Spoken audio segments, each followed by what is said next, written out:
Halo, teman-teman mahasiswa Teknik Informatika Universitas Negeri Gorontalo. Selamat datang di sesi kita hari ini, yang akan membahas tentang Open Source Programming Android. Topik ini sangat relevan untuk kita, mengingat Android adalah sistem operasi yang paling banyak digunakan di Indonesia, dengan pangsa pasar mencapai 87,45%. Pastinya, hampir setiap hari kalian berinteraksi dengan perangkat berbasis Android, baik itu untuk belajar, bermain game, atau bahkan berjualan online. Mari kita mulai dengan sejarah singkat Android. Android pertama kali diperkenalkan oleh Google dan Open Handset Alliance. Sebelum versi beta yang dirilis pada November 2007, terdapat dua versi awal dengan nama kode robot fiksi, seperti Astro Boy dan R2D2.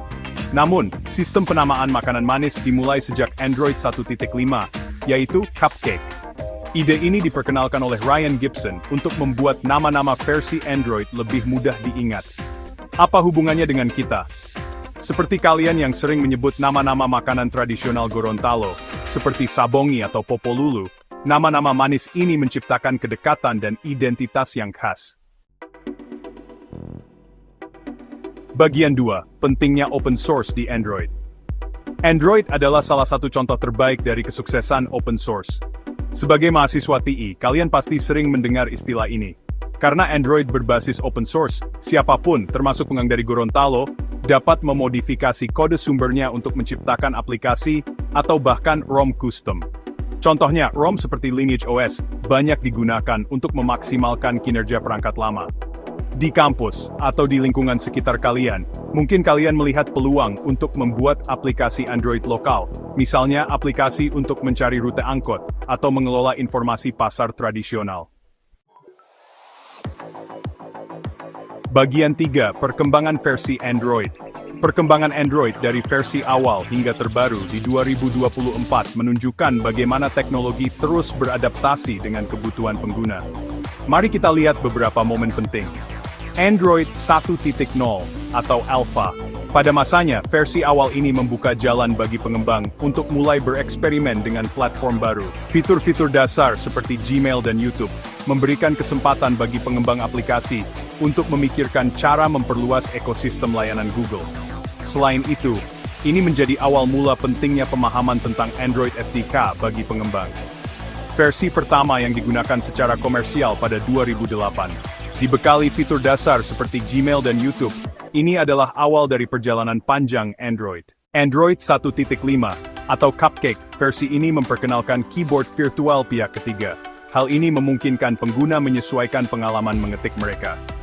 Android 2.2, atau Froyo, menambahkan fitur hotspot Wi-Fi dan peningkatan kinerja yang signifikan dengan integrasi just-in-time compilation untuk aplikasi, yang memungkinkan eksekusi kode lebih efisien dengan menerjemahkan bytecode langsung menjadi kode mesin selama runtime. Android 4.0 atau Ice Cream Sandwich memperkenalkan desain antarmuka yang modern dengan elemen visual yang lebih ramping serta kemampuan multitugas yang memungkinkan pengguna menjalankan beberapa aplikasi secara bersamaan dengan lebih efisien.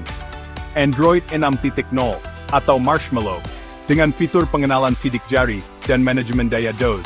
Versi ini menjadi salah satu tonggak penting.